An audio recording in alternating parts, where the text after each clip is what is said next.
there everybody, this is Angie Gade with I Feel the Rush, and I am here with something totally new. You're used to seeing me with feathers, antlers, hides, all the business. We are in summer. Actually, we're in Wisconsin, so we're still in spring, but it's summer. So I want to give you guys just a little bit different idea of something you can do for decor, but just something maybe you haven't seen before. So here we are in the back of the house. I'm out here with a few planters just to give you a little bit more visual, but last week, if you were with us, I showed you how to create this little turkey feather, I guess little fan. We put a magnet on the back, and never mind this plant. I'm actually trying to regrow it from an old one. But I put a magnet on the pot, I put a magnet on the fan, and ta-da! You can put that out as spring decor and still have a little dose of your turkey, a little dose of the hunting season for even in the summer, because I know everybody out there that's a hunter is secretively wishing it was fall. Let's not rush it, people. Let's not rush it. So here's the turkey fan. So it got me thinking that this was a great idea. A pot with a magnet would allow you to put anything you wanted regardless of the season. I wanted to be able to bring that pot in the fall and decorate it with something maybe other than a turkey fan. So what I came up with was I did some other pots as examples, and I did some trial and error, and I just want to let you guys know what I found. But I think you're really going to like it, especially for those of you who don't have a lot of space. You don't want to have 10 different pots for different seasons. You don't need that anymore. A couple pots, we're going to switch out the seasonal decor on them, and I'm going to show you how. So I'm going to take this one as an example. All I did was take a plain pot, paint it, add a magnet just with some hot glue, super simple, and you're going to be able to take anything you want and decorate this. Like, we're talking St. Patrick's Day, for example.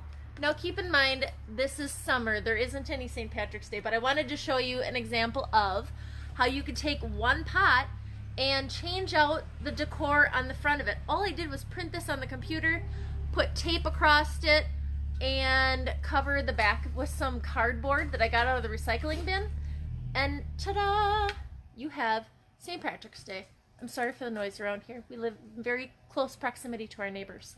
So we have the plain pot, and this is a St. Patrick's Day, for example, but I've switched it out with a few different things.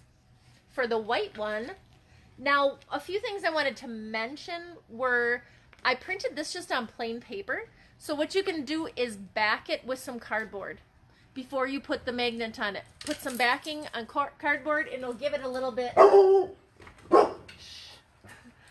little bit more sturdy backing, as you can see. Rugi, hey, settle. Get a little sturdier backing on it so that it doesn't bend quite so easy. And with the tape across it, it's going to protect it when it's outside from the rain, the snow, wherever you have it. It's going to protect it from softening up. So St. Patty's Day, this is just the idea. But I have here this one, which I'm really going to like because I'm going to back it with some cardboard.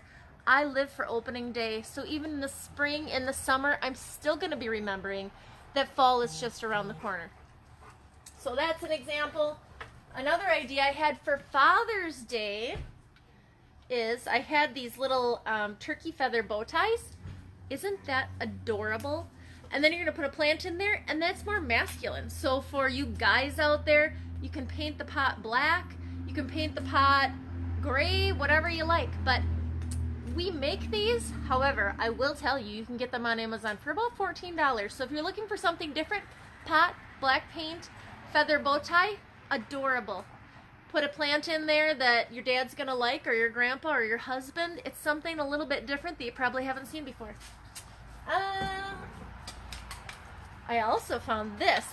One of the tips that I wanted to give you guys is, hey Judy, thanks. I know. It's like, I can't believe we haven't seen these before. Somebody needs to monetize this because this is a great idea. So a couple things I wanted to mention now that I've given you a few examples. Actually, I like this one. a couple things I wanted to give you as examples of problems that I ran into. And things just to keep in mind. When you're putting your glue, make sure you match up your magnets before you glue them on your papers. If they're the wrong direction, they're going to obviously not stick together. They're going to deflect each other. So make sure they match up. And the other suggestion I have is put your magnet on your pot first. Put your secondary magnet that's going to go on here, right on top of here, and put your hot glue right on the magnet, and then stick this on there, because what I found is I glued it on, but then it's kind of tilted, which is okay because it's just homemade, so I can pull that magnet off of there and redo it as many times as I need to, because obviously we know with crafting, you never know what's going to happen. So this is inexpensive. We can redo it 100 times if we have to. Let's set that right there. Here's the other one I made.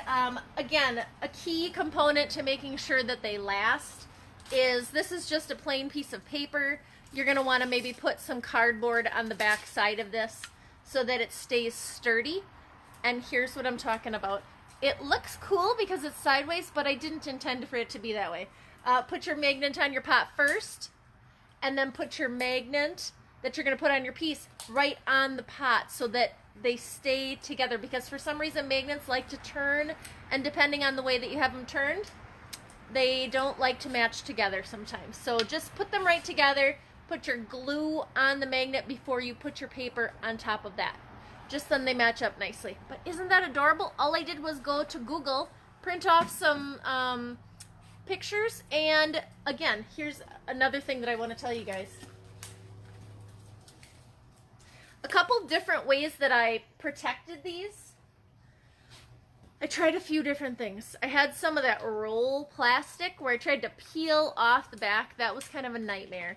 The other way that I did it was I used just your packing tape and put a strip, and then flipped it over on the back side so that it stays protected on both sides. The other way, like I said, is the sheets that you can get on a roll. It's like, I don't know what they call it, but that was a little bit more difficult to use. So packing tape worked perfectly well. If you have a laminator, you could laminate it before you put the backing on. That's a good idea too. So I'm always looking for just inexpensive ways for us to get something unique. And I haven't seen anything like this before, but perhaps you guys have. It's a great idea for Father's Day. It's a great idea just for around the house. I was looking for just some different ways to decorate these really inexpensive pots because I don't like to spend a lot of money either. So the super cheap pots, just with some spray paint. You could seal them as well. So that's that. So I hope you guys like it. I hope it... Oh, another thing I wanted to mention. If you're doing multiple pots, try to get your magnets in the same direction. Like I said, the whole deflection thing. That way you can use your pieces interchangeably, because that works on that pot, but it doesn't work very well on this pot because I have the magnets in the wrong direction. So here's just a few tips and tricks for you guys to keep in mind. So magnets, try to get them all in the same direction on all your pots, and put your second magnet on before you glue your piece on. And don't spend a lot of money. Maybe you have some things around the house. Maybe you have some flowers for spring, some things for Mother's Day. Heck, maybe you have a card, a Mother's Day card. You could cut off a picture off of the front of the card, or Father's Day, or Christmas, or go crazy. That way you can bring these inside and utilize them for all seasons. So I hope you guys like that. If you like this video, please share it with your friends, or just share it so that you have it on hand when you want to work on this later. But if you guys have suggestions on projects close to this or something you'd like to try, give me a message, drop me a line, drop a message in the comments below. I would love to hear from you guys. If you try it, please send us a picture. We would love to see how it turned out. And I'm still working on these things, so I will let you guys know how they turn out. And Judy, that's a fantastic idea. Family pictures. You are a genius. You could take family pictures. You could take any pictures, laminate them, put the magnets on, And you could do like a collage. You could do one big picture. That's a great idea for a Father's Day present. Something different. Those men want some different stuff. They don't want a tie, unless it's a turkey tie. They might want that. So great idea, Judy. I love that. I'm going to try that. My dad might get that. Dad, if you're watching, pretend you didn't see this. So again, have a great night, guys. And I hope to hear from you soon. Have a great day.